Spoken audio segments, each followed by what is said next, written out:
And we are live. Welcome back to Takes by Fans. We have a great show for you today. As always, we are live every single day at noon Eastern. If you want to watch live, head over to twitch.tv/Takes by Fans. If you want to watch but not live, head over to our YouTube channel, Takes by Fans. We post all of our shows and clips of the show there on a daily basis.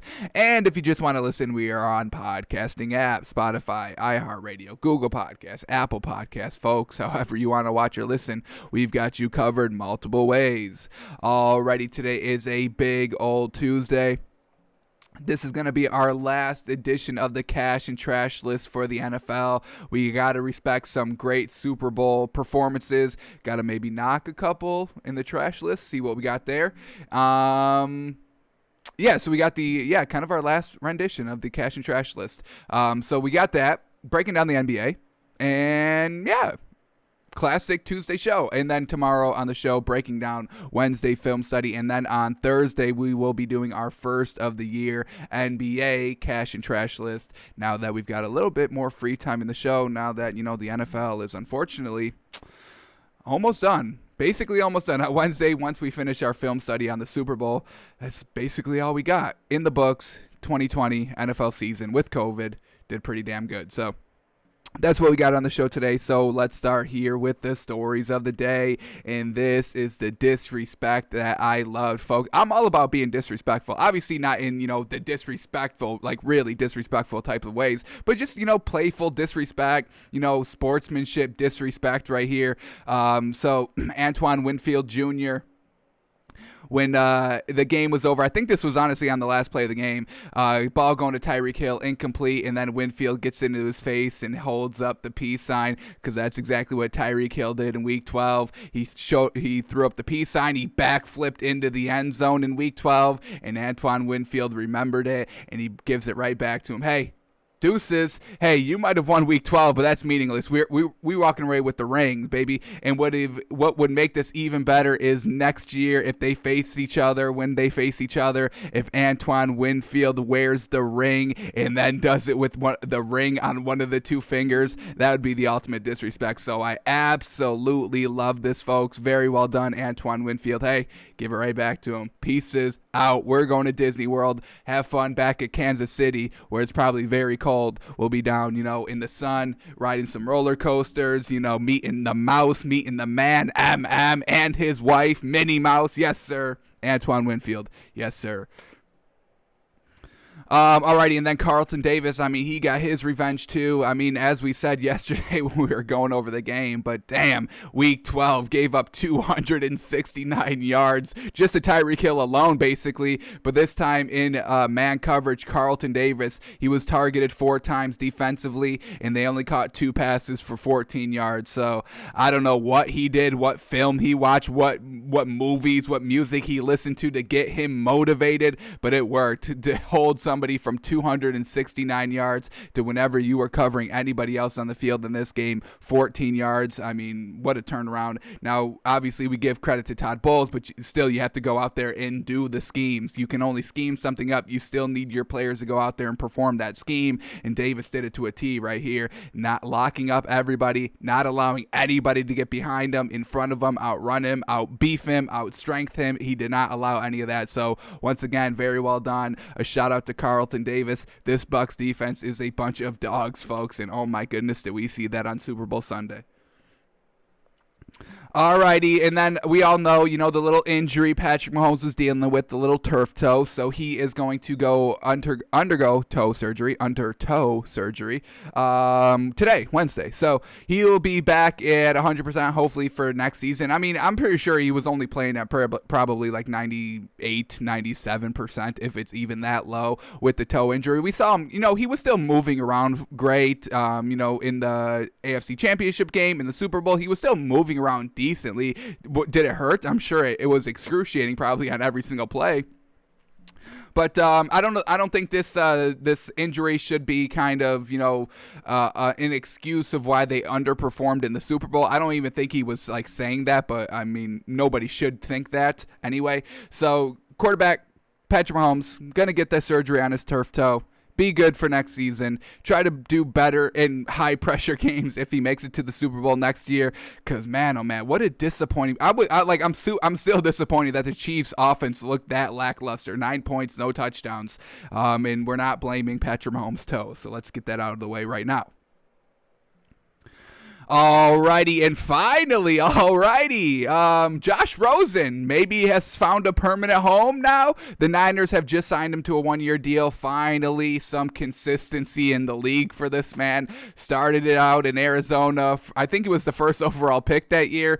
The Cardinals did not like what they saw. They traded a first-round pick after one season. I've never seen that happen. So he ends up going to Miami as a backup. That doesn't work. Then we cut him, and I think he ended up in Tampa Bay for a little bit, learning under Tom Brady, and then that didn't work out, so they moved him to San Francisco, and now he's finally here for another year. So at least, hopefully, he can kind of, all right, this is where I'm at. Hopefully y'all don't cut me, and I don't have to find another team, because I've already had like 4 or 5 different teams already in my very short career here. So very glad that this man's getting a consistent home. It's unfortunate, his story. I mean, to be highly regarded as, I believe he was the number 1 overall pick. He was at least in the top 10, definitely first round. But to be like praised as like a first round pick and then just being moved everywhere, not even getting a chance to start and not even being like on a practice squad and all that, it's not great. And I don't really think he's that talented. I really think that 1 year in Arizona was very not impressive.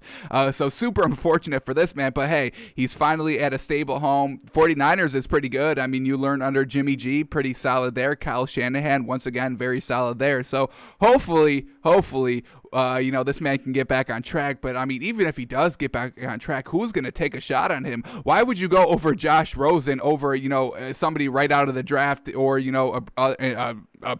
somebody that's proven as like a free agent? So I really don't understand what the benefit would be to sign Josh Rosen, maybe next year after this 1 year deal is up. I really think he's just, unfortunately, he's out of the league already. He'll never be a starter. It's just that one first year. Now he's got this stigma on him, and you're never going to be able to wash that away. So very truly unfortunate what's going on with Josh Rosen. But maybe this is a sign of things are going to look up for the man. But we'll see. Alrighty, Darren Waller, a little outrageous quote right here. Nobody's doubting Darren Waller's talent. I mean, this man's a fantastic tight end. He's quick, he's fast, he's tall, he's beefy, folks. He's the real deal, and he's having real great success there with the Las Vegas Raiders. But then he's got this quote coming out, quote, "We don't feel like the gap is that big, honestly, the gap between what the Raiders are and what the Chiefs are doing." Oh, Darren Waller, you don't think the gap is big between you and the Chiefs? Well, I feel it is very big, and the main reason why it's big is because the Raiders are not consistent at all. What are the Chiefs? Consistent. Yes, they had one bad game in the Super Bowl, but everything else has been fantastic. Patrick Mahomes has only lost like 3 games in his entire career. It's like, that's consistency, and the Raiders are nowhere near that.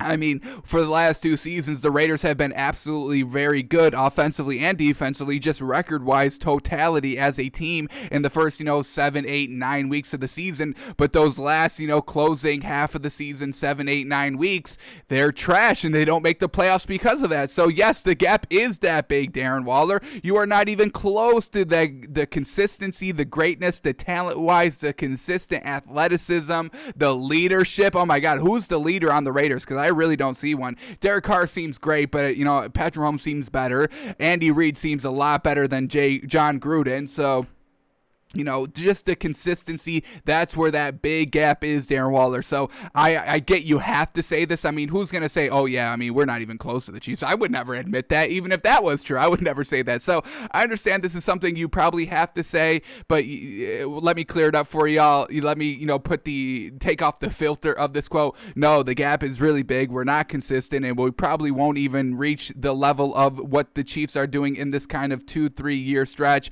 ever in the entire history of the Raiders going forward. They will never reach this level of success, and I'll put the show on that. I will put the show on that. So Darren Waller, the gap that you're not seeing, it's consistency. So if you can work on that, maybe then the gap will seem very small to everybody else. But yeah, be consistent, because you're not winning at the end of the games or at the end of the season, and that speaks on poor coaching, poor discipline, not consistency, getting figured out, not changing it up. And that's what that all speaks to. So, when there's tape on you, people can figure you out, and you can't overcome it. That's not going to win a Super Bowl. Alrighty, keep moving on here. We got a quote from Russell Wilson. I want to be involved in the Seahawks personnel decisions. And yes, why are people just making hires all willy-nilly, whatever they want? Folks, this is a team sport. One of the only team sports where you've got multiple sides of the ball. Basketball, everybody on the court is playing offense and defense. Same thing with really soccer. I mean, there's 11 people. You got the offense and the defense on the field really at the same time. Football, no, one offense. That's it. All right, now you bring your defense on, and now the defense goes against the other people's offense. So, yes, the quarterback should be, especially if he is a franchise quarterback like Russell Wilson, who has already brought you to multiple Super Bowls and won you a ring, he should be having input. Now, obviously not heavy input. He should not be the end-all, be-all, but he should have a solid 30%. 30%. It should be quarterback, head coach, general manager, owner.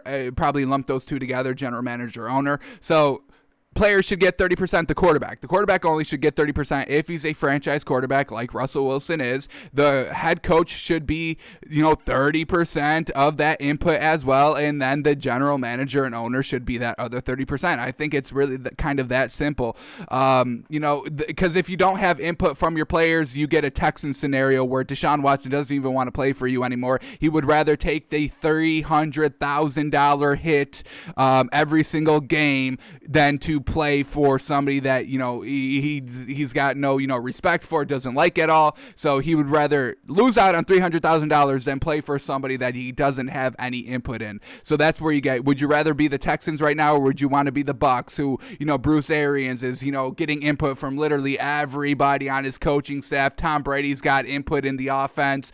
Bruce Arians has input with Tom Brady about what the plays are going to be, all of that, and who to go to. So yes, Russell Wilson, you should want to be involved. You should be involved. You shouldn't be having to say this out loud. They should just be like, all right, Russell, what do you want, this guy or this guy? I want this guy because of these reasons. Do you agree with those reasons, Russell, or do you value something else on the field? Because me, as a coach, as a general manager, as an owner, I don't know what it like. I don't know what it feels like to be out there on the field right now in this scheme. So how does it feel? Should we be kind of this run heavy offensive coordinator? Or should we go pass heavy? Should we have a proven one? Should we go with somebody else? How do you even feel about this guy in general? What about this guy? So yeah, it's Russell Wilson. He is the franchise quarterback. He's the face of the franchise. If that's, folks, do y'all not know who Russell Wilson is? Like, is he a no-name? No. You could potentially say that he's possibly a potential GOAT category or GOAT participant, GOAT contender. That's the word I'm looking for. Finally got it. But yeah, I mean, Russell Wilson should have more than 30%. I'd give the man 51%. I would give Russell Wilson controlling percentage of who to hire. But yes, Russell Wilson should have at least some input. You need some input, folks. Stop saying that your own opinion is the end all be all. You are right and everybody else is wrong. More input leads to more different opinions, leads to different outcomes, leads to able to just do more things and know more things and get better. Getting different input, different opinions, different experiences. Yes, everybody, the majority, the franchise people, the face of the franchise should have a decision on personnel. Now, obviously, you're not going to go to the second stringer, backup left tackle on his opinion, or the practice squad people, folks. We're really only talking about the face of the franchise, and Russell Wilson is hands down the face of the Seahawks organization. Alrighty, and then the last story, and it just frustrates me so much. Am I wrong? I don't think so. I'm rarely ever am. But what is up with everybody saying that the Panthers should be going out and getting a new quarterback? What is wrong with Teddy Bridgewater? The man is doing great. We've been praising this man all season. Folks, the Panthers just had a new head coach from college. He has never coached in the NFL. So we can give a little bit of a free pass on the first year, right? And they still did very well.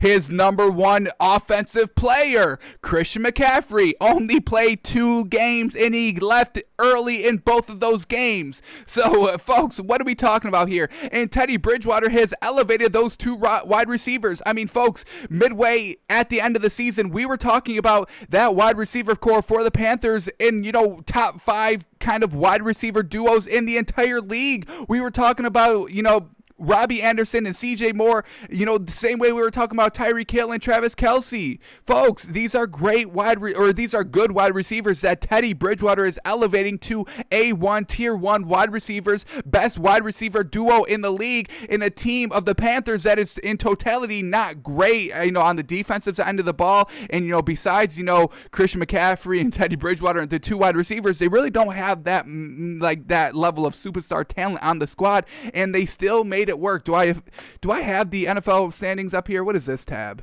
This is NBA standings. Darn it. Do I got this NFL standings? Can I even look this up?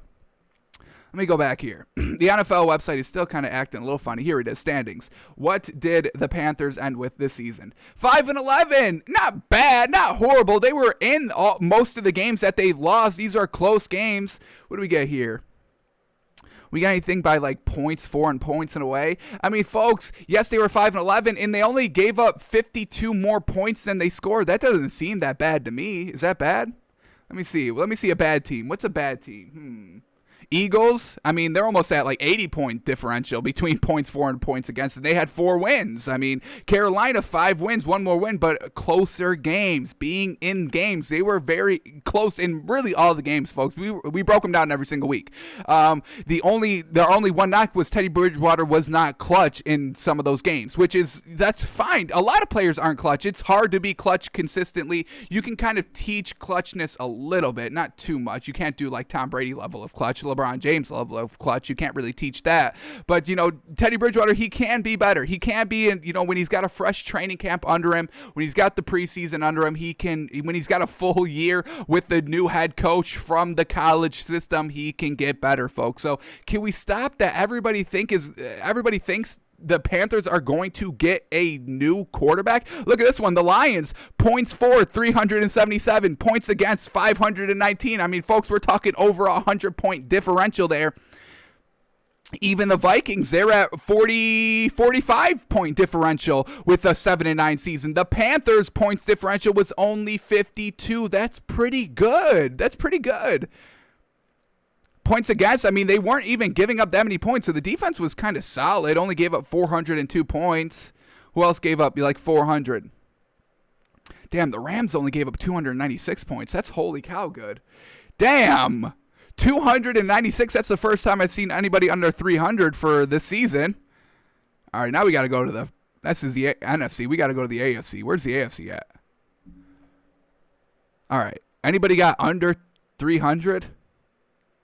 No. Wow. When you look at these numbers, folks, we have to give it up for the Rams. Only allowed 296 points all season. Nobody else was even close to that. The second highest point total close to that would be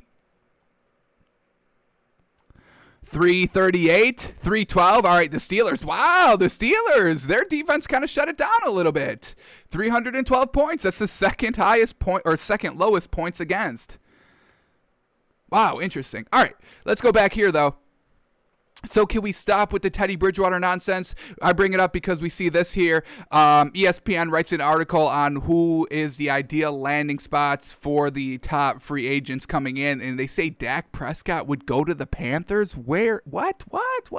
First of all, Dak Prescott and Teddy Bridgewater, I really don't see that much big of a difference of, and I don't think Dak Prescott would be able to kind of elevate the play of the receivers like Teddy Bridgewater is doing. We saw Dak Prescott not even be good until he finally got got an A1 tier 1 wide receiver in Amari Cooper. He couldn't even make it work until they got the big name. Teddy Bridgewater, Robbie Anderson, is that a big name? It's a solid name, with the Jets, solid there. CJ Moore, once again, is that a big name? It's a solid name. It's not, it's not going to be a first round pick. It's, if we were just drafting NFL wide receivers, CJ Moore, Robbie Anderson, they're not going to be 1, 2, 3. I wouldn't pick them in the top 20 rounds. I would be going with other receivers. So Teddy Bridgewater was making those wide receivers work. We were talking about them.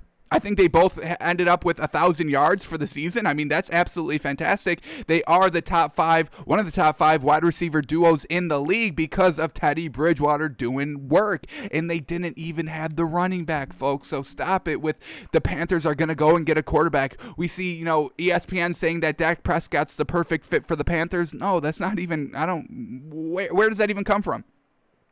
And then we get, PFF saying that the Dolphins and Panthers are going to trade draft picks. The Panthers are going to trade up to number 3 to draft a quarterback. What is going on here?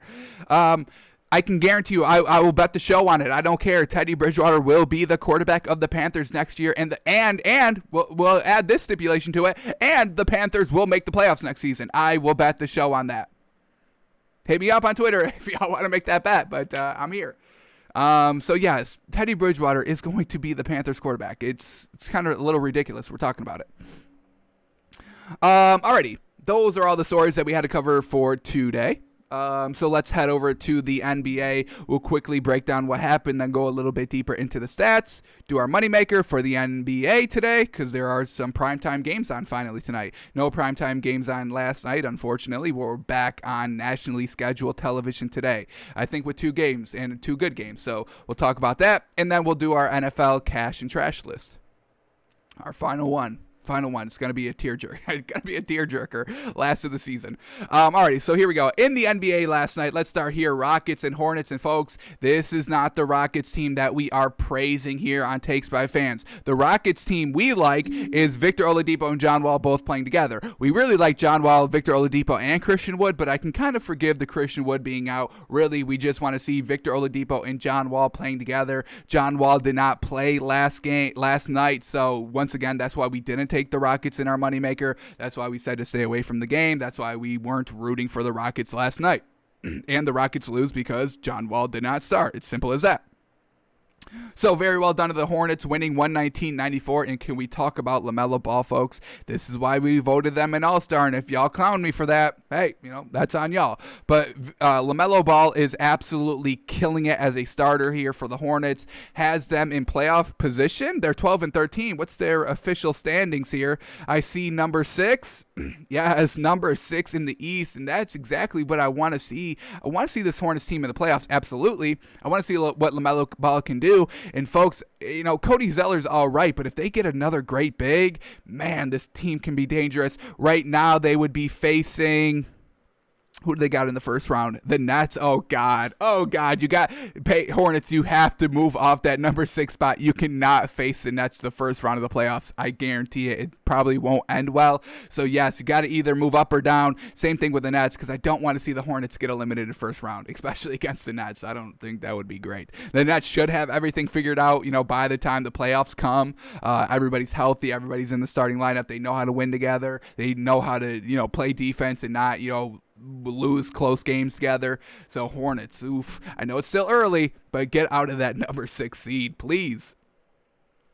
Alrighty, Wizards and Bulls, and folks, the first time we give some respect to the Bulls, we bet them in our moneymaker, them -2. Russell Westbrook wasn't playing for the Wizards, which in probably hindsight was actually a good thing for them that we missed, unfortunately. So unfortunate here, the Bulls let us down. This was a game that they should have won. They must have won, and they did not win it. The Wizards beat the Bulls 105-101. Zach LaVine, he missed a driving layup to tie the game with 2 seconds left, folks. I mean, we praise Zach LaVine on this show all the time of being the only great player on the Bulls, but then you can't even make a layup. It was a little contested. It wasn't anything you shouldn't been able to finish down low, especially in crunch time, especially to tie the game and to go into overtime. Zach LaVine, if you're the guy, you have to be the guy on a nightly basis, because that's what we're getting from Bradley Beal. He is consistently being the guy. Clutch shots every night, 30-plus points. Zach LaVine, you've got to start hitting the clutch shots. So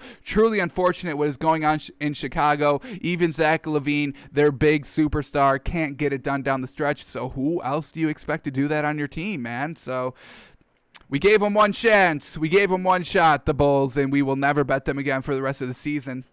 Our first of the season, we will no longer bet the Bulls, folks. The Bulls are on our do not bet list. Our do not bet list. You can never trust them. They couldn't even beat the Wizards while they were at home, folks. Zach LaVine couldn't even make the game-tying layup with 2 seconds left, folks. There's no hope for this Bulls team. If you can't beat the Wizards, you're not going to be able to beat anybody else. So Wizards get the win, 105-101 over the Bulls. Truly, truly disappointing. Raptors and Grizzlies, and the Raptors get back on track here, and it's kind of crazy. I mean, this Raptors team, they had a lot of people getting kicked out the game. Kyle Lowry got kicked out of the game because of back spasms. He's left early in the first half. I think it was either at the end of the first quarter or very, very early in the second quarter. So Kyle Lowry, big name, he puts up a lot of points. You can count on him for at least 20 a game, really, and 20 points and 7 assists. So he leaves the game because of back spasms. And then we get Nick Nurse, the head coach. He gets ejected in the third quarter. So two big names here. Nick Nurse, we know, he's a fantastic coach, and he really has done a fantastic job with this Raptors team over the past couple of seasons. So, that's a big out for them. Kyle Lowry being out, but they still overcome all that, go on a 28-6 run late in the second half, really get the lead, hold on to it, and beat the Grizzlies, because they were getting beat really for the entire game. But then the 28-6 run happened, and it changed everything. So, and that was after Lowry being out and Nick Nurse being ejected. So very well done to this Raptors team, beating the Grizzlies, a team that they should beat. The Raptors overall are a better team. I think Ja Morant's probably the best player between these two teams, but overall the Raptors have a better team overall. So Raptors get the win, 128-113. Timberwolves, Mavericks, and the Mavericks get back on track here, just kind of barely being the Timberwolves. It was a close game. Very kind of close game, closer than it should be. Still cannot buy this Mavericks team. Just these close games and losing a lot, and just can't trust them. So they barely beat the Timberwolves, 127-122. Warriors, Spurs get the win, 105-100, and it was a close game, folks. Steph Curry was going crazy. DeJounte Murray was going crazy. DeJounte Murray hit a clutch 3 to put them up 4 with 12 seconds left. Steph Curry comes back and hits a 3 right in the next 3 seconds, making it a 1-point game with 9 seconds left, 100-101. And then we get this infamous play here. Let's show it right now. So Warriors end up getting the ball. They did have to foul the Spurs, and they do make both free throws. So it's 103-100 Spurs, and now the Warriors inbound the ball with 8 seconds left, and let's see what happens. They go to Draymond Green, and he instantly flings it up, and they lose the game because of it. And then Draymond Green, after the game, says he was expecting to get fouled, which, look right here. Folks, I probably would have chucked the 3 up as well. You instantly get the ball. He's looking like he's about to foul you. Draymond Green thinks he's about to get fouled, so he just shoots up the 3, so he gets 3 free throws attempts out of that, and not just 2. So Draymond Green just flings it up. Very well done by the Spurs. Hang on. I didn't even touch him. Backs off, and he just lets the shot fly up. Obviously, it's not going to go. It's Draymond Green shooting a Steph Curry shot. That's not going to fall. We know this. So, unfortunate here by Draymond Green. He's usually a very sound player, a very cerebral player, and this one just kind of got away from him. I understand what he was trying to go with, but, there was still 8 seconds left. I still don't even think that's the best play. If they foul you, you know what? Oh, well, now there's 8 seconds left. You go shoot 2 free throws, you do the same thing back, and now you're back in the same situation, still down 3 with probably 6.5, 7 seconds left, and you can try this whole thing again. The good thing about them following you is that you can try and follow them back and try to cut it down to a 2-point game instead of a 3-point game. So even with this kind of, he thought he was getting fouled, still not the right play. Only Steph Curry should be taking this shot in this situation anyway. So little blunder here by Draymond Green really kind of cost him the game. Now would the Warriors hit the 3 here with 8 seconds left? Probably. I can't even say probably not, because we know Steph Curry's fantastic. So we don't know what would have happened, and Draymond Green throws the game away a little bit. So the Spurs win 105-100. Cavs, Suns hold on to get the win 119-113. Very well done. We'll break down their stats a little bit. The Cavs, they're just, they don't have that guy to win you the game in the fourth quarter. We've seen Colin Sexton, go off, for 40 points, but that was kind of one game. Now he's kind of sinking in, back to classic 22 points, nothing really great, and the Cavs just don't have that superstar. So well done for the Suns getting the win 119-113.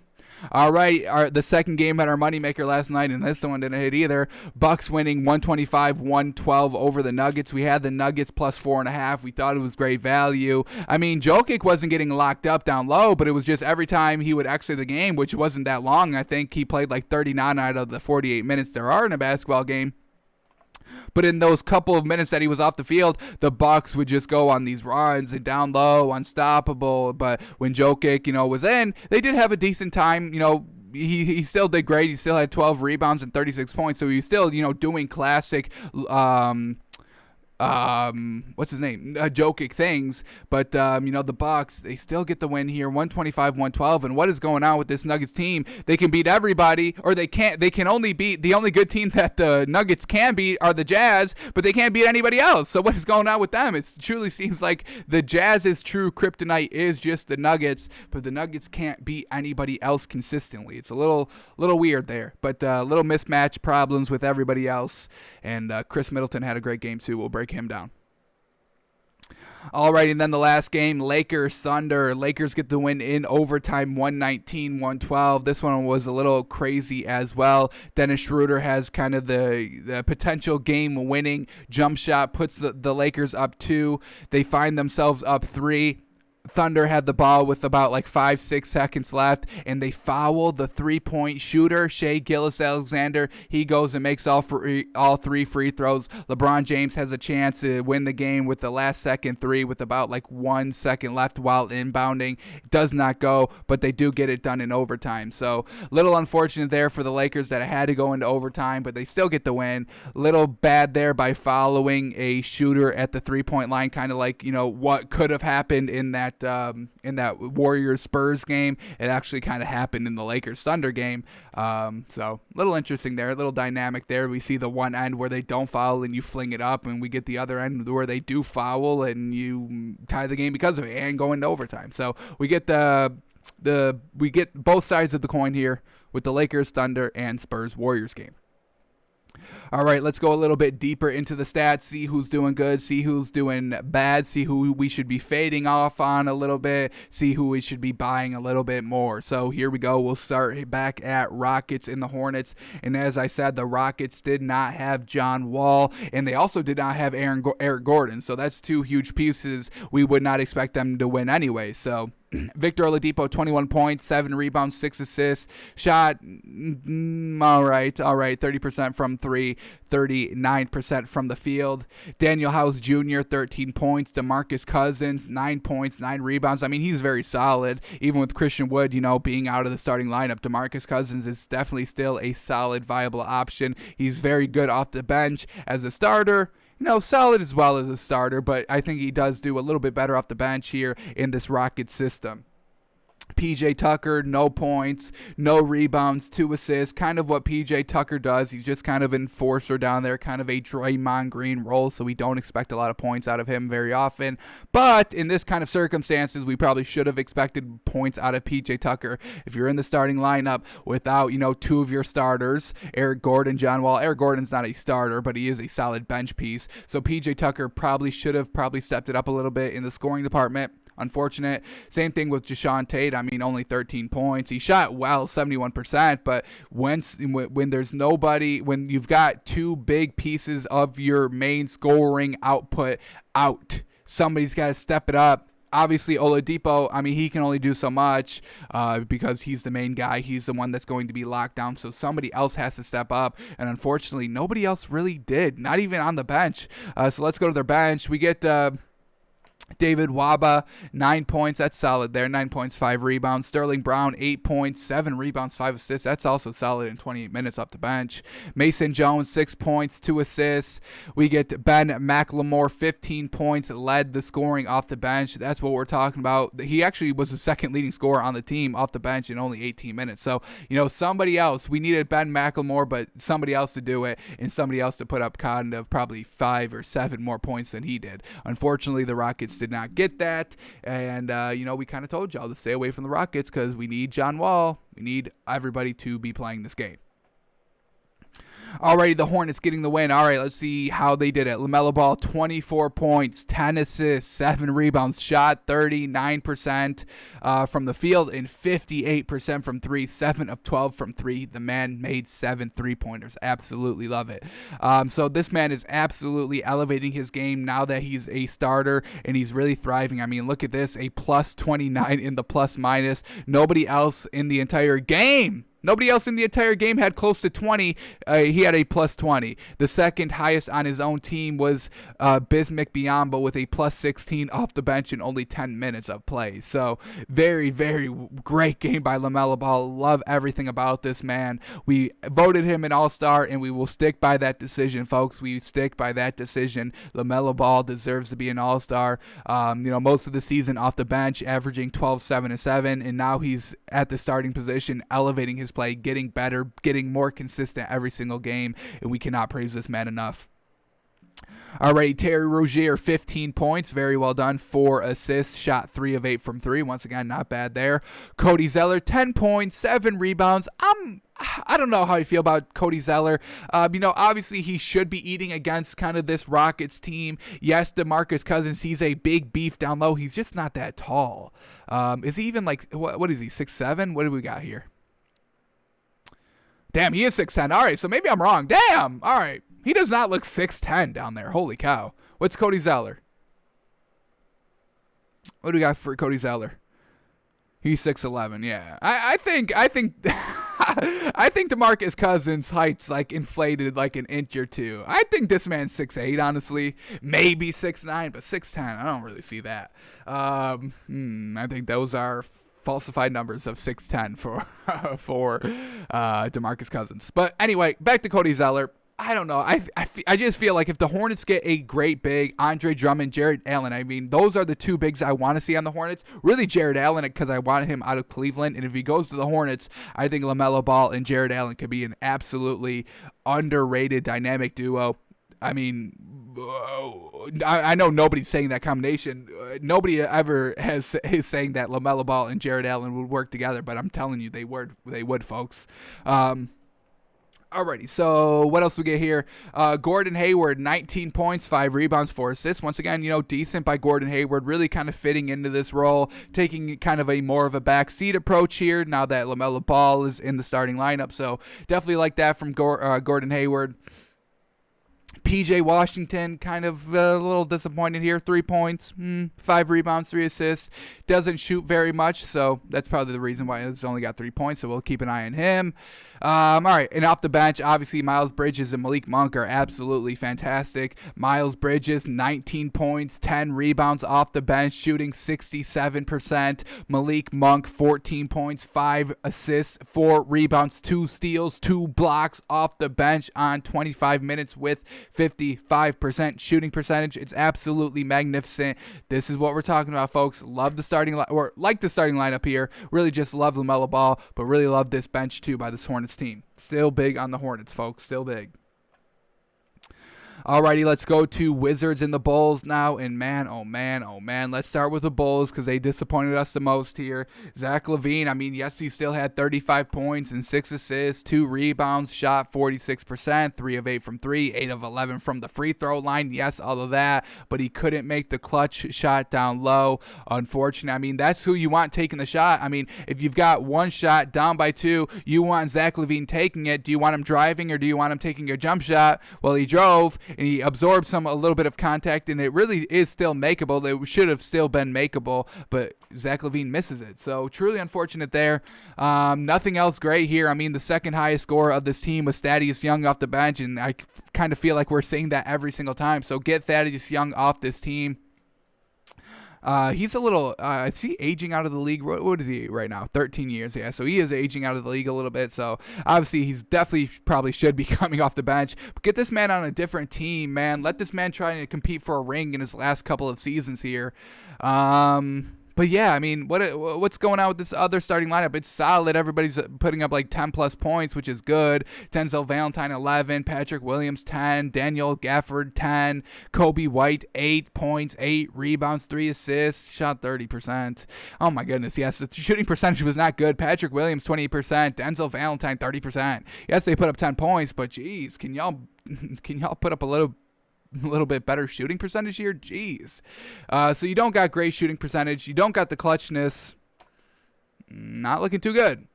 All right, let's go to the Wizards now. As we said, no Russell Westbrook, so the team plays a little bit better. Is there correlation with when Russell Westbrook is not on the court, they win? Yes, there is strict correlation. There is direct correlation between those two things. You don't have the 6 turnovers. You don't have the poor free throw, or you don't have the poor shooting percentage. You don't have the wild nonsense going on, and you got everybody else buying in. So Bradley Beal led the team, 35 points, 7 assists, 5 rebounds. And then, Rui Hachimura was still able to get 19 points. Somebody else was still able to kind of get great production, kind of like what the Bulls did not do. Zach LaVine, 35 points. Everybody else kind of only 10. We get Bradley Beal, 35 points. Rui Hachimura, 19 points. Davis Bertans, 12 points. Alex Len, 13 points, 7 rebounds.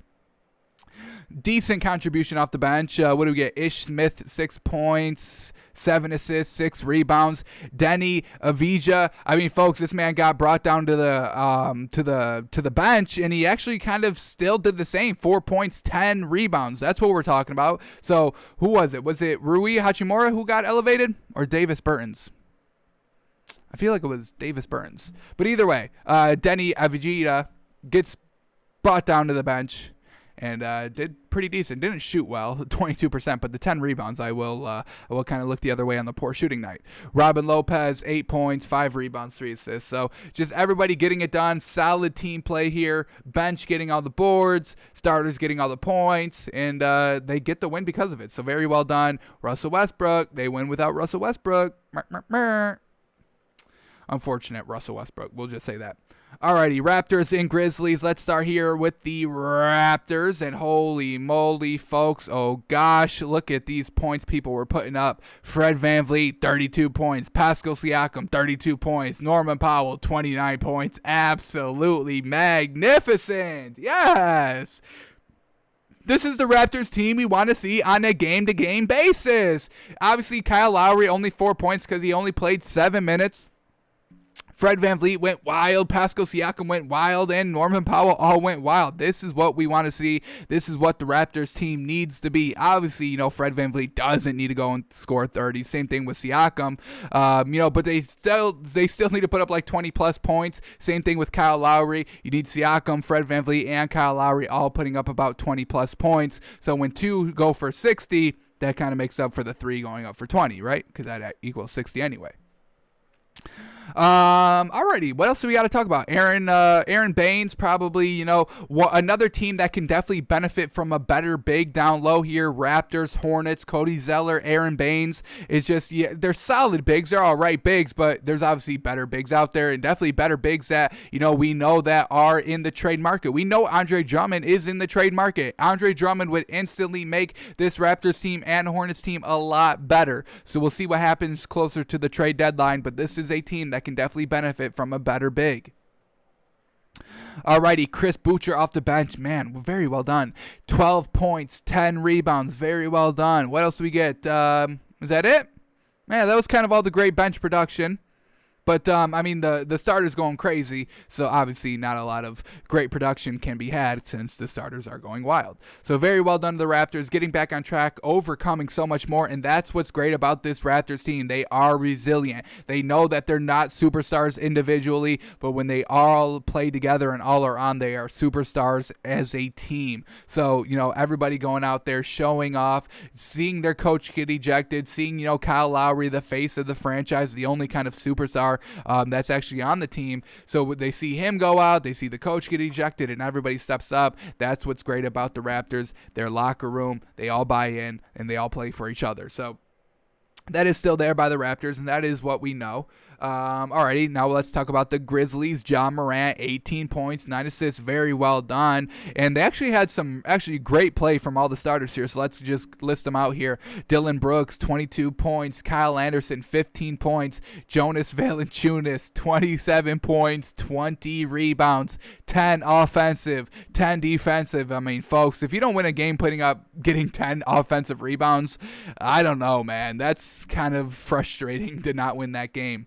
Desmond Bane, 13 points. As we said, Ja Morant, 18 points and 9 rebounds. And then they also had Grayson Allen off the bench, 12 points, 3 rebounds. He shot 50% from 3, 3 of 6 from 3. Alrighty, we have an emerging JJ Redick in our hands, folks. Grayson Allen, he's a little bit of a dirtier player than JJ Redick is, which I really don't like, especially in basketball, because, I mean, you really cannot play around on that court. You cannot mess around on that court, folks. We are talking about ACLs, MCLs, Achilles, everything like that. You cannot be messing around on the basketball court, and we saw Grayson Allen. It's not only in college, folks. We just saw this season him tripping players. You can't do that. That's like the unwritten rule. You cannot interfere with people shooting platforms, because that's how injuries happen. And it's not just like, okay, my big toe hurt because I came down. No, we're talking about whole injuries. We're talking about Gordon Hayward's leg popping out of his skin. We're talking about,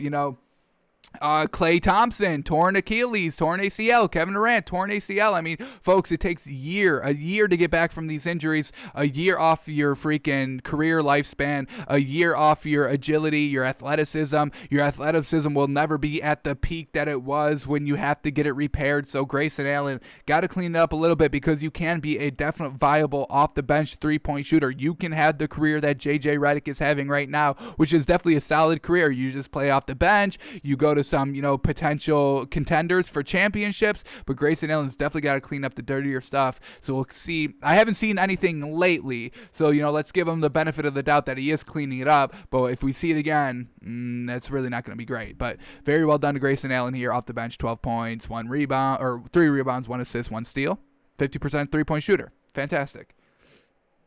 So Raptors get the win. Very well done. Still don't know what to make of this Raptors team. We're seeing some great performances, but then some lackluster performances, and some great performances against kind of the bottom half of the league. So still don't know what to make of this Raptors team. We're still not buying into them.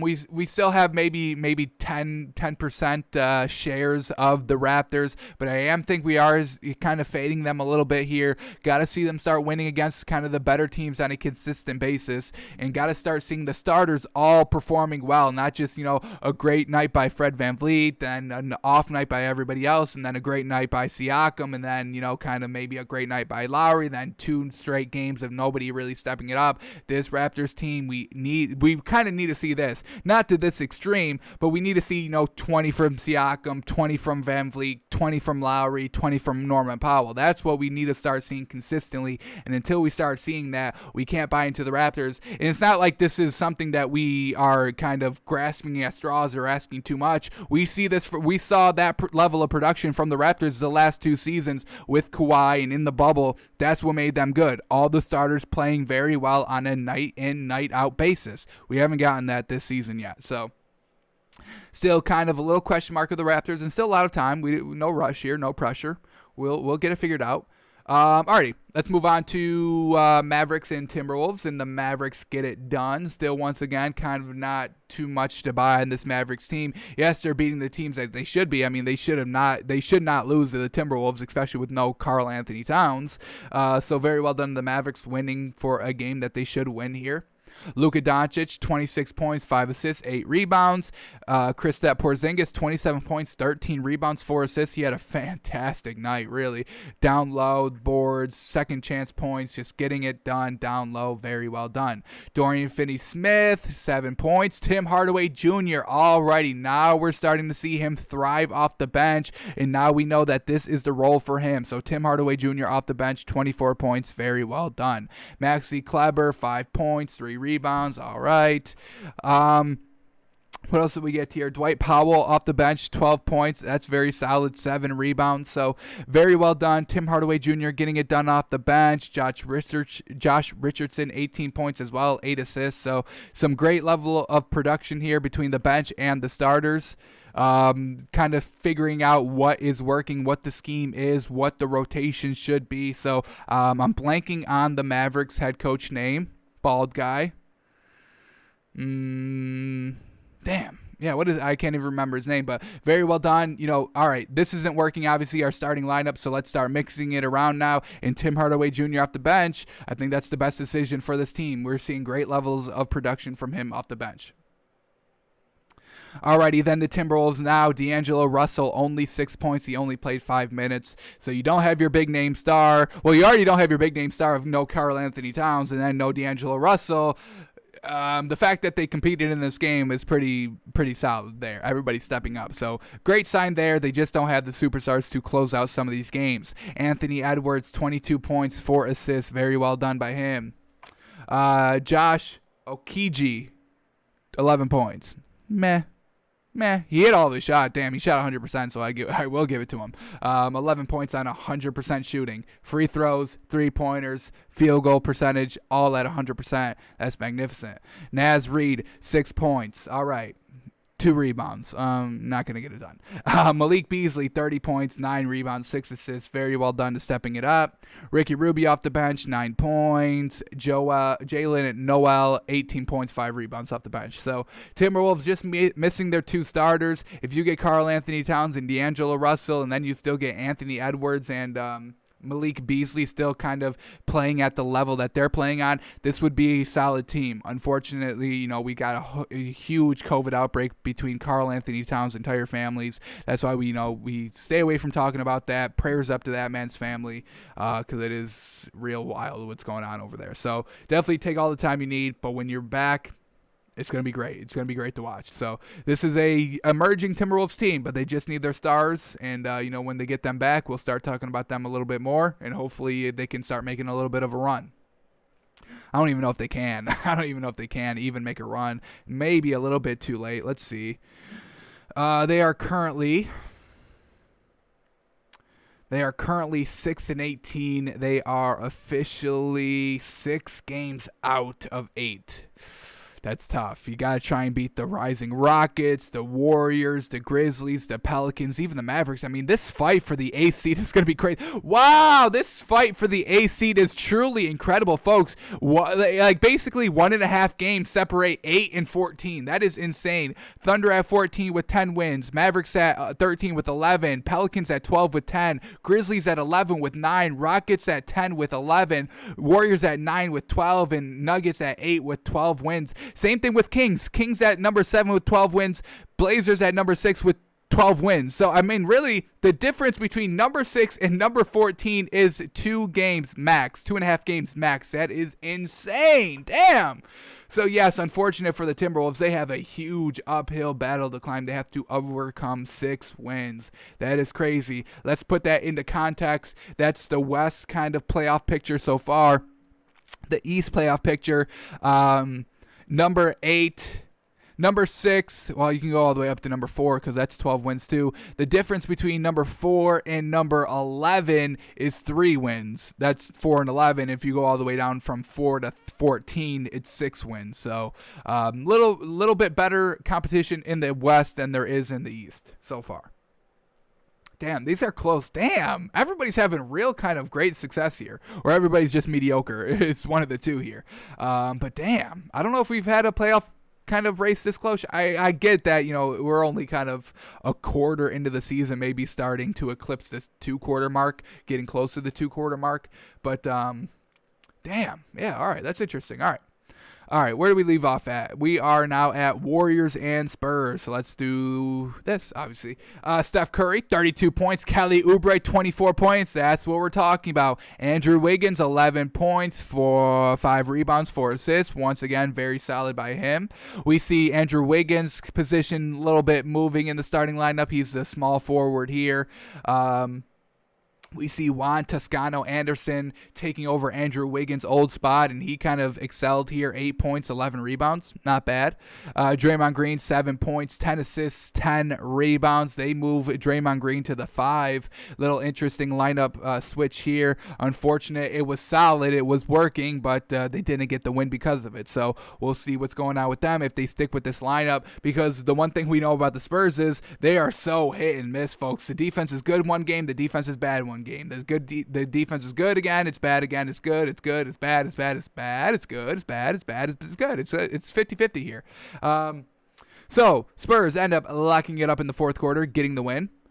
DeJounte Murray, clutch 3, 27 points, 10 rebounds, 4 assists, 8 steals. Holy cow! DeJounte Murray, 8 steals? Oh my gosh!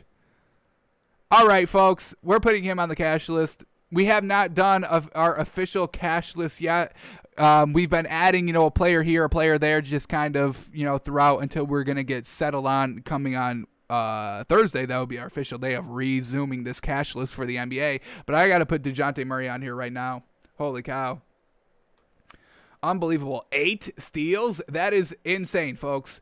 What's this date? 2-8.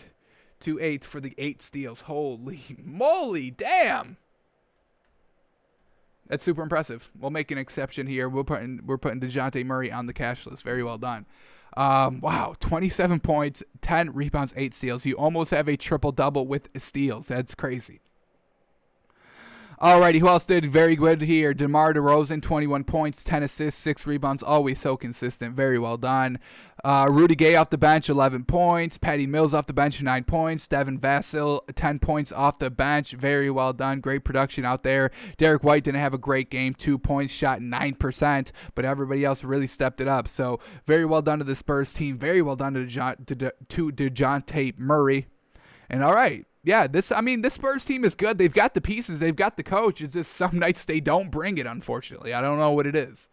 Alrighty, let's move on here. 3 more games left, so let's kind of go a little quickly throughout these last 3 games. Let's start here with the Suns. What did no Chris Paul, and they still get it done. Very well done.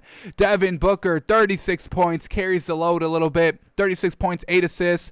DeAndre Ayton, 15 points, 16 rebounds, 8 of those offensive rebounds. Mikal Bridges, 22 points, 5 assists, 4 rebounds. Frank Kaminsky, 9 points, 5 assists, 5 rebounds. Etuan Moore, he steps up for Chris Paul. He takes over the starting guard position. 17 points, 4 assists on 70% shooting. That's what we want to see, stepping it up. Folks, this Suns team, everybody's stepping up when they need to. Without Devin Booker, 2 or 3 games? They won all those games. No Chris Paul here for this game. They win the game, stepping it up. They're not that deep, but they'll step it up. These players from the bench to the starting position will always step up their level of play, and that's so fantastic. Even here, Cameron Johnson didn't have a great game off the bench. Only 8 points on 27% shooting, but they still get it done. That is huge for the Suns team. We buy the Suns team a lot, and this is why, folks. They've got the main 3 of Chris Paul, Devin Booker, and DeAndre Ayton, and when one of those 3 are out, they will all step it up. Etuan Moore will step it up. Mikal Bridges will step it up. Frank Kaminsky will step it up. Cameron Johnson will step it up.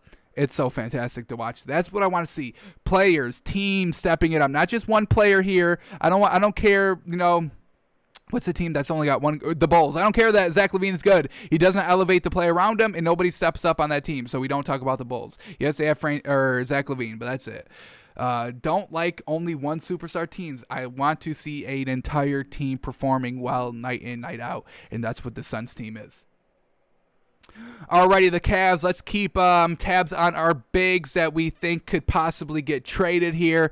Jarrett Allen. Oh, Jarrett Allen is now in the starting lineup. Interesting. They put him at the 4. Andre Drummond stays at the 5. I don't like Jarrett Allen at the 4, honestly.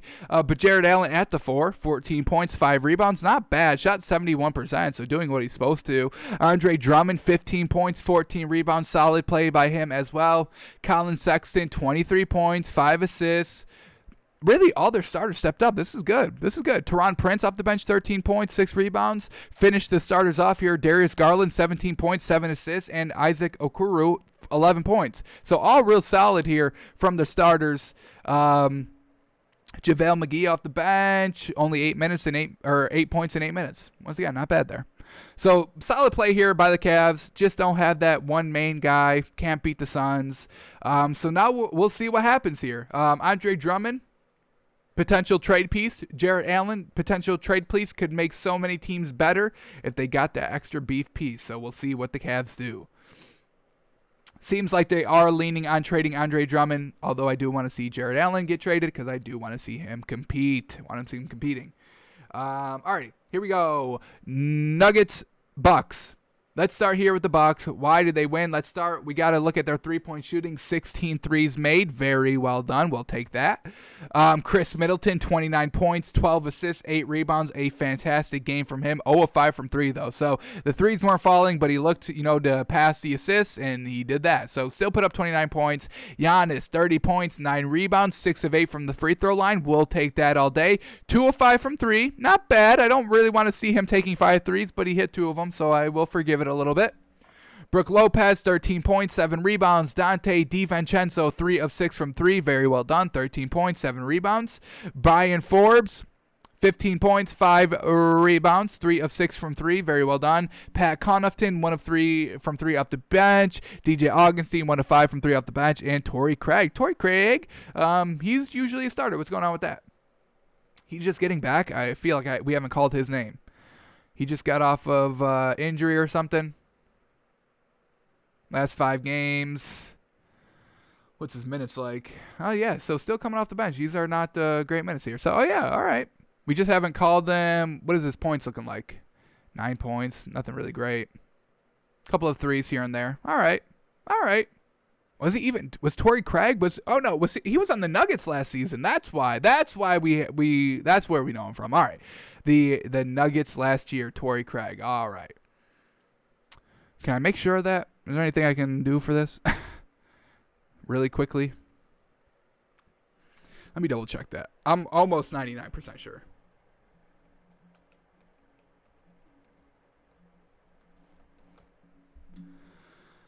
Alrighty. His career stats, Torrey Craig. Denver. Yeah, Denver. All right, we were right. I knew we were right. All right. Yeah, he was kind of a starter. Was he a starter in Denver?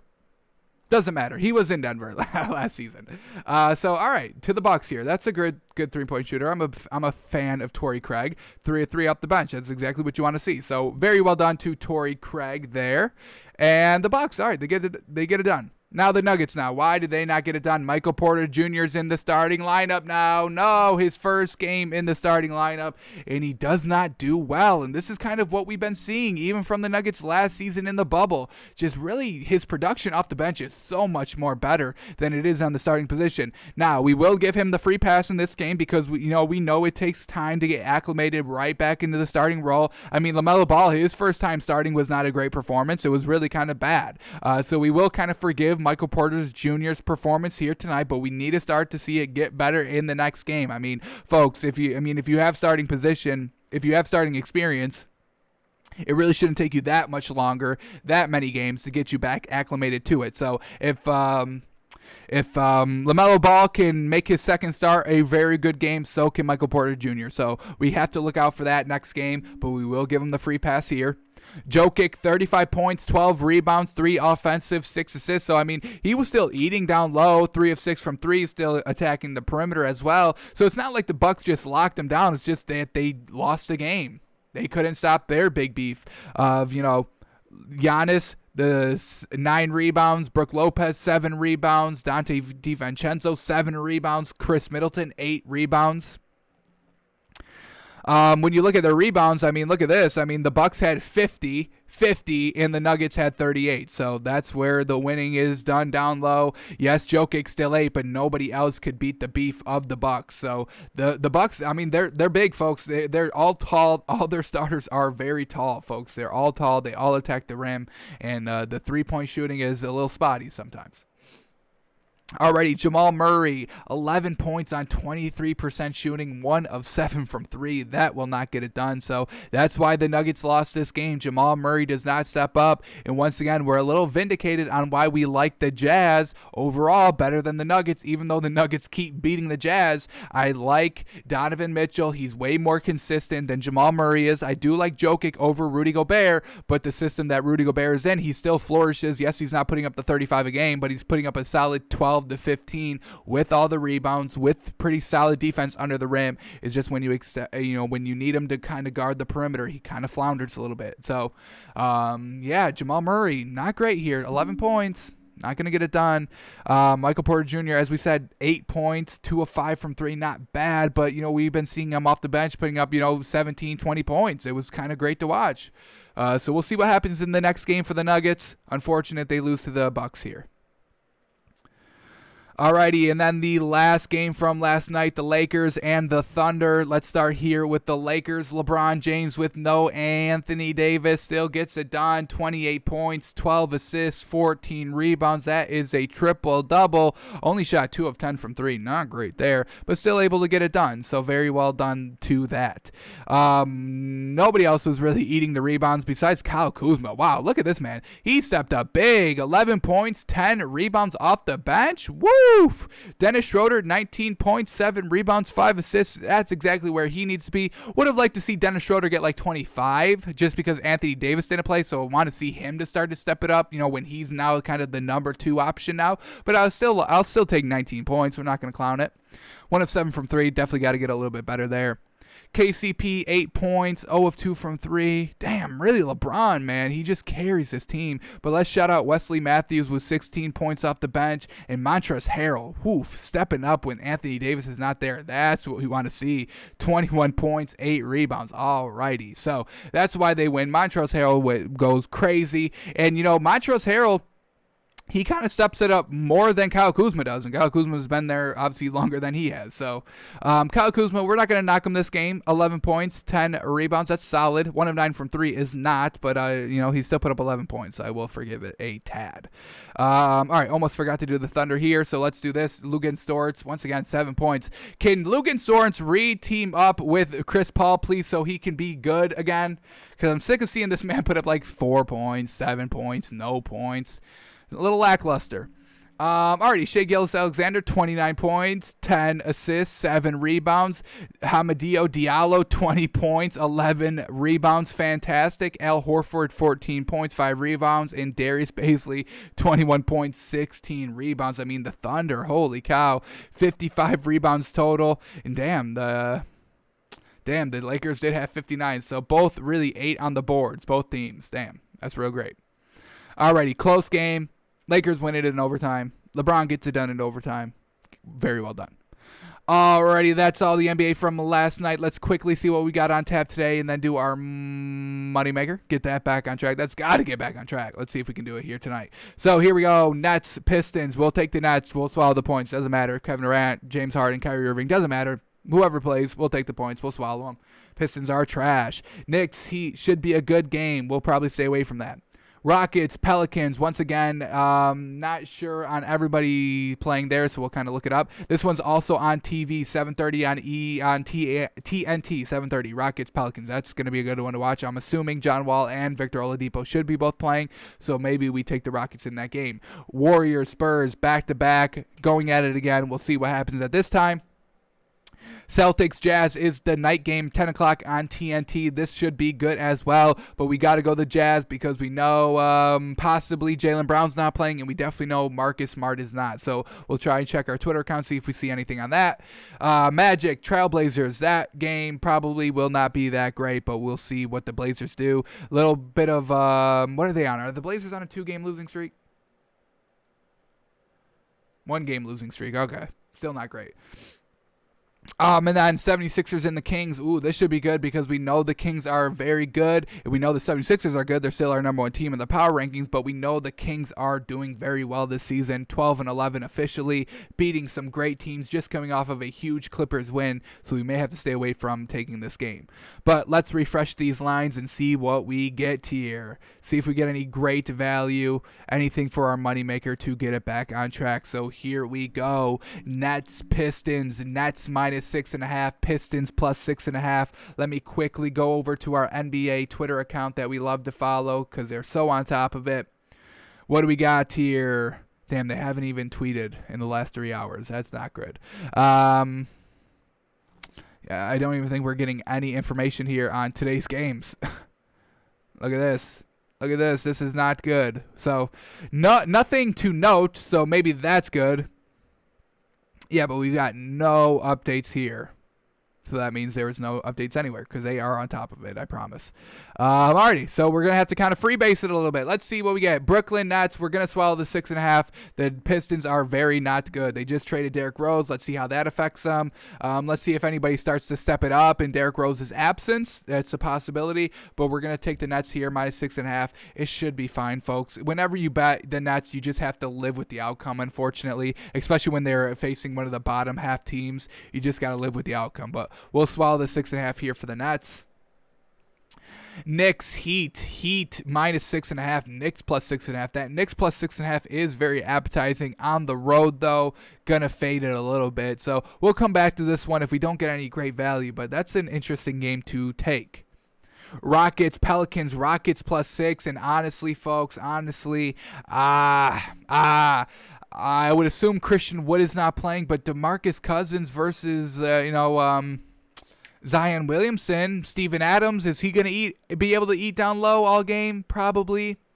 Rockets +6, the firepower, Victor Oladipo and John Wall, I'm assuming, are both playing. Unfortunately, we don't have any confirmation on that. Yeah, we don't have any confirmation on that. That's a little frustrating. Alrighty, I guess I got to break this out. Let me go to Score Mobile. See if we see anything on this. We'll still talk about it. We're not going to waste time as we go through it. But I just need to see what is going on with John Wall. That's really it. We get Victor Oladipo is out, and Christian Wood is definitely out. So we are fading the Rockets big time, big time. I'm a little disappointed that Score Mobile's got it and NBA Fantasy Labs does not. What is up with that? Now I got to check the Nets. What do we got going on here? Kevin Durant out. Kyrie Irving game time decision. I think we're fading this now, too. I do like James Harden, and James Harden is the one net. If there only was one of the big 3 nets going on a game-to-game basis, I guess James Harden would be the one that I would kind of bet on the most to get the win single-handedly. Would definitely not trust Kyrie Irving. He would be my number 3, and I would put Kevin Durant at the number 2 just because he's fantastic. So, yeah, we're going to erase our Nets -6.5. We wanted the big 3. Thought we were going to get the big 3. Not getting the big 3. Alrighty. All right, let me look at this Knicks Heat then, because we got game time decision for Derrick Rose, so possibly his not first game playing. Goran Dragic out, Avery Bradley out. So we got to fade the Heat. I mean, I got to see Goran Dragic in the starting lineup for consistency. Alrighty, Rockets, Pelicans. We already said that one. Alrighty, now we're back at Warriors, Spurs, and the spread is very close. We're going to stay away from this second game of a back-to-back. It literally could go either way. That game last night literally could have went either way, so it literally could still go either way. This game, we'll stay away from it. 76ers and the Kings. Alrighty, do we keep our streak alive of just taking the Kings with the points? Nobody is really out, no main injuries, no main outs for both of these teams. So I think we got to stay away from it. I want to root for the Kings, but the 76ers, they're real great, especially if Joel Embiid is playing. The Kings will not be able to stop him down low with anybody they have. Celtics, Jazz. Celtics +6. Let's see if Jaylen Brown is playing. Marcus Smart is out. Jaylen Brown is a game-time decision. Mike Conley is still out for the Jazz. So a little interesting there. I think Rudy Gobert is going to be able to eat all day down low. I cannot see Tristan Thompson or Daniel Tice or Robert Williams, whoever they put in that forward spot. So we got to fade this as well. Or do we go -6 for the Jazz? We got to start taking something, right? We got to take something, right? We definitely can't take this Nets game.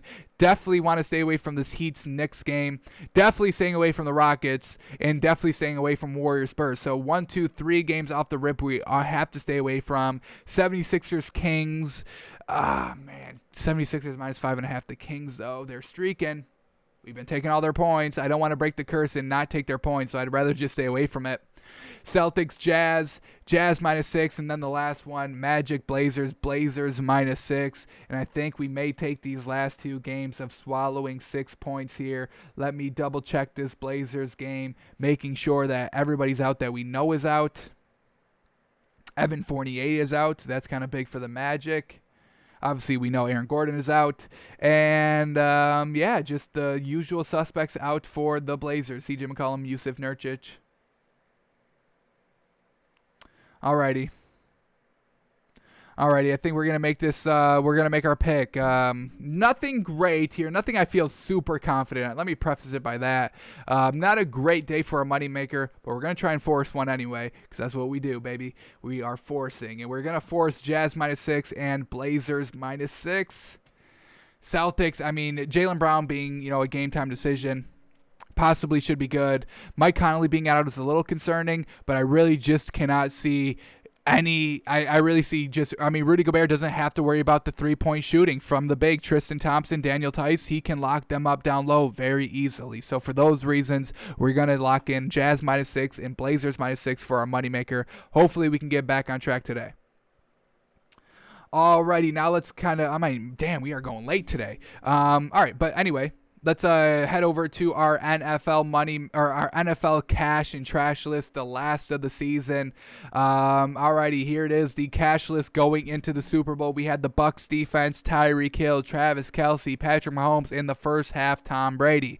Alrighty, so let's go through. We'll reevaluate them and do some additions, see who deserves to stay and see who deserves to go. Whoever remains on this cash list will be the Cash List Hall of Fame. They will stay on the cash list all throughout the offseason, and we'll start next season on the cash list. Already got a jump start. So here we go. The Bucs defense, abso-freaking-lutely, folks. Absolutely. They held. Let me get to it here. I got to go to. Damn, did I lose it? Where is it? Right here. Here it is. Unfortunately, the NFL website is still down, folks. It's still down. You can't get to it. It's super frustrating. You go to the scores tab. Can't even bring up any of the games. You just get this endless loading. And then if you go to the schedule to try and click on the game, to break down the stats, here it is. This is the screen that I love going to, that we've been using all season, and it still does not load. NFL, fix your website. I love it. I love how you break everything down. I love everything about it. So unfortunately, we have to use Google. So here we go. But anyway, folks, the Bucs defense, yes, they held the Chiefs to 9 points and 0 touchdowns. Abso-freaking-lutely. The Bucs defense is going to stay on the cash list in totality. We also will shout out some defensive players when we do some additions. Alrighty, Tyreek Hill, does he deserve to stay on the cash list? Well, no, unfortunately. Folks. Yes, he still had some decent yards. Decent in a wide receiver aspect, not decent in what he can do, and he still put up no touchdowns. So just kind of meh yardage, nothing great, nothing that really impacted the game. So Tyreek Hill, unfortunately, is no longer cash. Truly unfortunate. Alrighty, let's go to Travis Kelce. Same thing, kind of like what we said about Tyreek Hill. Yes, the yards were good. 133 yards is still very good, but kind of in the grand scheme of what happened in the game, garbage yards, useless yards, non-game changing yards. So that's not cash. It's a good performance, but no touchdowns, no great catches. How many targets did he have as well? They don't even bring that up. That's why we like the NFL site and not Google. I want to see the targets. How many drops did he have? Because we know everybody was dropping balls all game. Damn it. Damn it. NFL, come on, get your sight together. So we have to take off Travis Kelce, unfortunately. Not too unfortunate, but a little unfortunate. Alrighty, now Patrick Mahomes. Well, folks, he threw no touchdowns, 2 interceptions. So right off of that, we are taking him off the cash list as well. Officially, his stat line is 26 of 49, 270 yards, no touchdowns, 2 picks. Escape in the pocket. I know he was pressured, but man, he was looking to run every single time. Damn. So Patrick Mahomes no longer cash. Alrighty, first half Tom Brady. Well, first half Tom Brady was great. Second half Tom Brady was great. Tom Brady was fantastic, folks. His official stat line, 21 of 29, 201 yards, 3 touchdowns, no picks. Just being a game manager, and I love everything about it. I would be a game manager. If that's what the game calls for, go out and be it. No big throws, no deep shots, no 75-yard touchdown passes that blew the game wide open. Just methodical. We got the ball. We got a penalty. Let's keep moving the ball. Chunk 5 yards here, 7 yards, 10 yards, 5, 7, 10, 7, 10, 7, 5, 10. Just kept going down the field, picking up the first down, demoralizing the defense, picking up the first down again, completion, 5, 6 yards. So very well done to Tom Brady all game consistently. So we will remove the first half from Tom Brady, and we'll just put Tom there, and we got Tom Brady on the cash list, baby. Yes, sir. Truly deserved. 3 touchdowns, no picks. That was our biggest red flag on Tom Brady going into this game. He was going to throw a pick. He didn't. He did. It got called back by a penalty, so it did not count. He threw no picks. So Tom Brady, great performance, game manager, 3 touchdowns, no picks, got the job done, left with ring number 7. That's what you got to do. That's what you got to do. That's what he did. So Tom Brady, yes, sir, is now officially cash. Not just first half, not just second half. The entire game, Tom Brady is cash. Alrighty, so those are everybody that needed to be kept or removed. So now let's go to our additions, and we got some good ones. We got 1, 2, 3, 4, 5, 6 additions here. Can y'all guess? I'll give you a couple of seconds. Guess them. Start counting them out. Start rattling off some names. Who do we think is going to be cash? Well, it's going to be all Bucs players, obviously, because, 9 points. We're not even going to get a cash performance out of that. It's not like it was a close game that could have went either way. There was cash on both sides. It's all on the Bucs, folks. So here we go. And we're going to round it off. We're going to start it off here with getting Todd Bowles. Yes, sir. He deserves most of the credit here for what he schemed defensively of just shutting down the Chiefs, folks. 9 points. When has that ever happened? In their loss against the Raiders, they still put up like 30-plus points, something crazy like that. It was a shootout. It was still a very high-scoring game. But in the Super Bowl, the first time that Patrick Mahomes has gotten shut out, no touchdowns, it's thanks to Todd Bowles. So he finally got his ring. Very well done to Todd Bowles. Couldn't make it as a head coach, and it's tough to be the guy, to be the coach. You are the head coach. There's only 32 of those positions in the entire world, folks. So Todd Bowles, couldn't make it as a head coach, but he's defensive minded. He played to his strengths. He got the job done, and he gets a ring because of kind of what he did. His mind, his schemes, everything led to Todd Bowles really outshining everybody else here in the Super Bowl 55. So very, very, very well done. Todd Bowles, you get our Super Bowl MVP, Super Bowl 55 MVP. Shutting down Patrick Mahomes is no easy feat, and he did it for 4 quarters straight. No touchdowns, 3 field goals only allowed, and we'll take that. That was our one kind of big flag, our one kind of big stat to beat the Chiefs. You have to hold them to field goals, and Todd Bowles did it absolutely magnificently. So welcome to the cash list, Todd Bowles. Alrighty, our second edition is going to go to Rob Gronkowski, folks. Robbie G, yes, sir, back and better than ever, teaming up with Tom Brady, and he was still leading wide receiver for the Bucs. 6 receptions, 67 yards, and 2 scores. Yes, sir. Tom Brady going to his main weapon, the one that he trusts the most, and made it work, and Rob Gronkowski was there to solidify the catches, solidify the points, and really kind of solidify the win. Rob Gronkowski single-handedly outscored the entire Chiefs team by himself. 14 points for Gronk, 9 points for the Chiefs. We got to put Gronk on here. What a great game here. Damn, the squad was back together. Tommy B to Robbie G. They get it done. Very well done. Rob Gronkowski, welcome to the cash list, baby. Alrighty, our next edition here is going to go to Leonard Fournette. Yes, sir.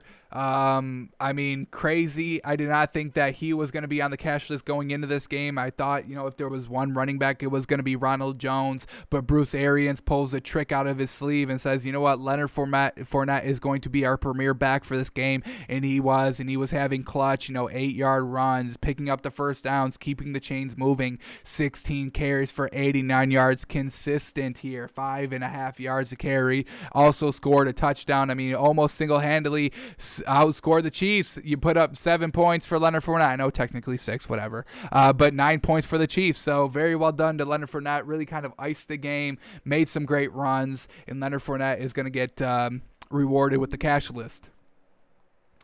Alrighty, our next edition is going to be Devin White. Yes, sir. Yes, sir. The defense was great for the Bucs, and now we're going to go a little bit deeper into the actual players. Devin White was able to get a pick off of Patrick Mahomes, which is not easy to do. I honestly don't think he had an interception for the entire playoffs. I don't think so.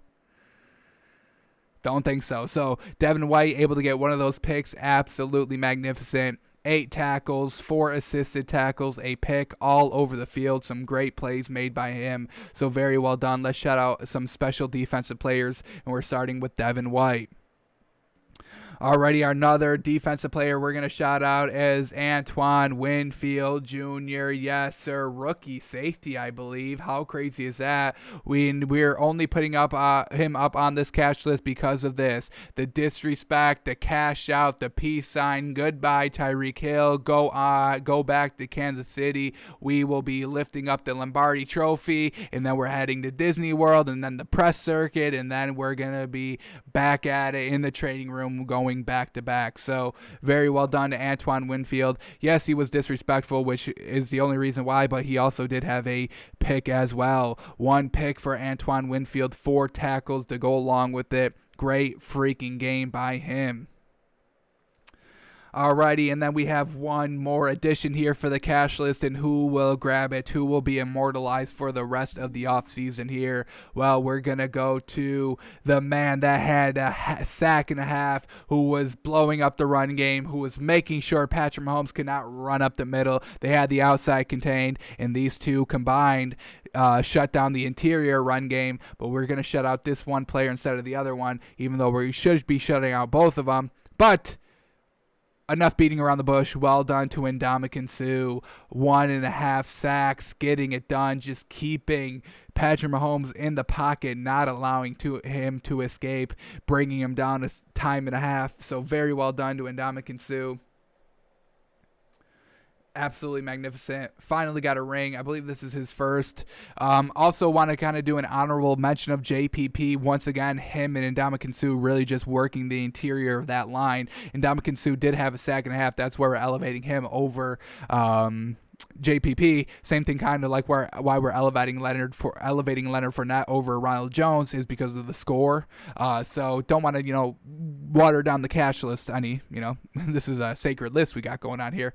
So very well done to everybody here. Really, the Bucs defense in totality, everybody getting it done. So we still want to kind of shout everybody out on the Bucs defense: Tom Brady, Todd Bowles, Rob Gronkowski, Leonard Fournette, Devin White, Antoine Winfield, and Ndamukong Suh. Congratulations, you are all cash. You will all be living on this cash list for the entire offseason. You will start next season on the cash list, and folks, very well done. Very well done.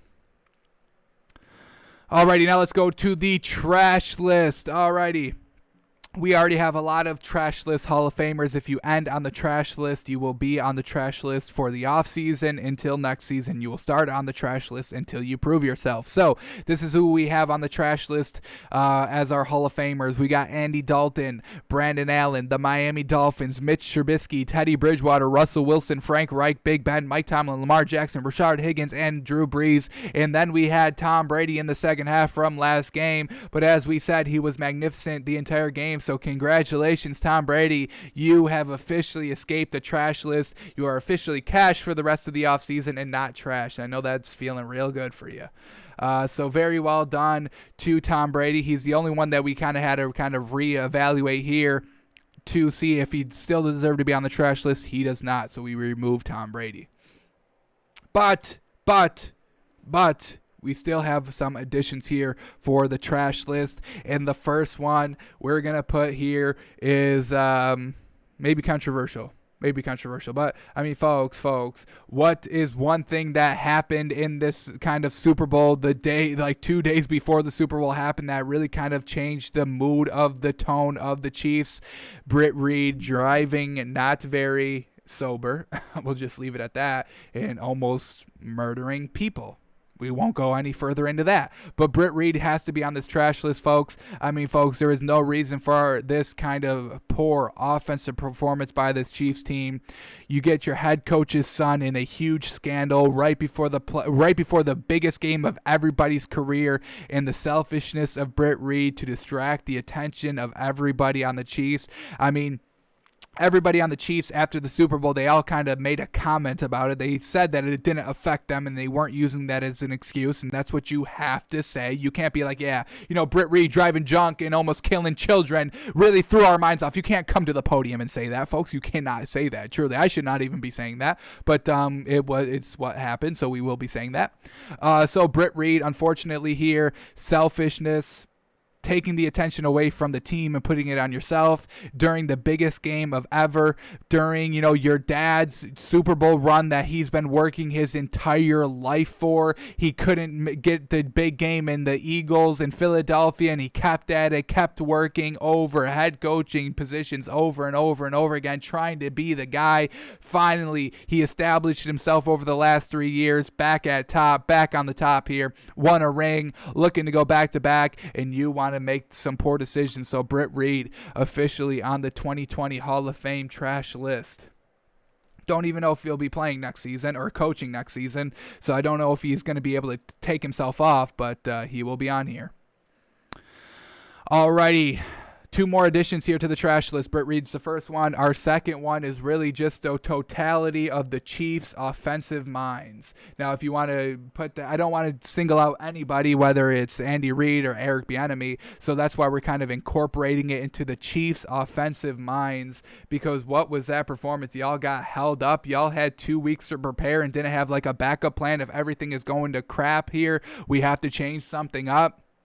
Not running Patrick Mahomes a lot. I mean, you could have added some read options. Why not install new plays? I mean, this Bucs team, first of all, you blew them out, and now they have 2 weeks to prepare. You don't think they're going to be shutting down everything that you guys do well? You don't think the motivation was there? So these Chiefs offensive minds, I mean, there's no reason why the Chiefs should have put up 9 points in this game when you have literally one of the best offenses I've ever seen in my entire life over the last kind of consistency of the last 2 seasons. So these Chiefs offensive minds, I don't know whether they just didn't put in the work or they did put in the work, but literally the Bucs just outplayed them, which, possibly that is true. But at some point, you have to start making decisions. You have to start coaching on the fly. You have to start making it up as you go. You have to change your course of path at halftime. They didn't get any better at halftime from the first half to the second half. So what were they doing? What were these Chiefs offensive minds doing? Not enough. I can say that. And I don't know if I would have had the answer. I'm not knocking them, but I am saying that you had to do something. This was the biggest game. You had to lay it all out on the line. They did nothing they did nothing out of the ordinary. It's not like they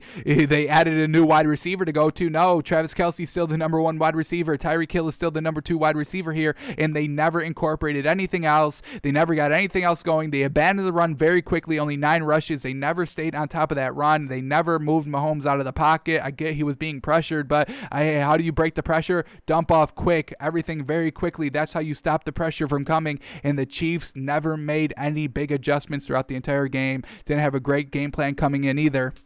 So unfortunate for the Chiefs offensive minds. 2020 Hall of Fame trash list. Alrighty, and then the last addition here. We got to do takes by fans. folks. We doubted Tom Brady every step of the way here. We thought he would lose to Drew Brees in the second round of the playoffs. He ends up winning. We thought he would lose in the NFC Championship game against Aaron Rodgers. He won the game. We thought he would lose to Patrick Mahomes in this Chiefs team in the Super Bowl, and once again, he proves us wrong. He goes and throws 3 touchdowns, doesn't turn the ball over, plays fantastic, plays game manager, and makes us look like clowns here. I mean, folks, it's not that we were doubting Tom Brady. It's just, we thought that, his time would come. All of his mistakes would finally catch up to him. But we are the clowns, looking too much into the Week 12 meeting, not realizing that he's the greatest of all time, not realizing that he's been down before and has come back. He's never always down. He's great. He does this. He's the GOAT. He's been to 10 Super Bowls. Hey, down in Super Bowls, up in Super Bowls, down in the fourth quarter, up in the fourth quarter, blowouts, close games, last-second losses, last-second wins. He's used to all of it, folks. So the fact that we thought he would get rattled by throwing 3 interceptions in an NFC Championship game, we are the clowns. We have egg on our face, so we will be taking the trash list last spot here for the 2020 Hall of Fame of Trash Takes by Fans on the bad calls of Tom Brady. Can never bet against him. We will never do that again. We are Bucs fans. We said that. We said that on Super Bowl Sunday after the game. We are now officially Bucs fans. Unfortunately, Bucs fans for 2021. Bucs, go back to back. Yes, sir. Tom Brady's our quarterback. Let's get it. Alrighty, so this is going to be it, folks. This is the official trash list going into 2021 season. We've got Andy Dalton, Brandon Allen, Miami Dolphins, Mitch Trubisky, Teddy Bridgewater, Russell Wilson, Frank Reich, Big Ben, Mike Tomlin, Lamar Jackson, Rashard Higgins, Drew Brees, Britt Reed, Chiefs offensive minds and takes by fans, unfortunately. Alrighty, that is going to do it for us today. I know a little long today. I don't know what happened there. Where did the time go? Jeez. Alrighty, so we're out of here. Back tomorrow, noon Eastern, live, twitch.tv/takesbyfans, breaking down the film of the Super Bowl, baby. You should probably watch this live because I'm sure YouTube will not allow us to upload this video, so we'll have to cut it out. We do post the videos that get taken down on Facebook. We post those segments to our Facebook page, facebook.com/takesbyfans. I mean, real simple there. So if you ever want to see or why, a portion of our video is cut out, we post it on our Facebook. So go to there. They let us post it. I think we should be able to. I mean, it's fair use. I mean, we claim fair use every day. But YouTube, NFL has some other opinions. What are you going to do? So, alrighty, we're back here tomorrow, noon Eastern, breaking down some film of the Super Bowl, and we're going to be focusing on the Chiefs offense. Where did it go wrong? Why was it not working? Got to break all that down. So, that's what we got tomorrow on the show. Tune in, watch today, watch tomorrow, watch every day for the rest of your life, because that's what we'll be doing. We'll be talking here for the rest of our lives, folks, every day, noon Eastern. It will never change. If we go big time, it will never change. Probably will, but hey, whatever. I will sell out. I am not opposed to selling out. Alrighty, let's get out of here. All right.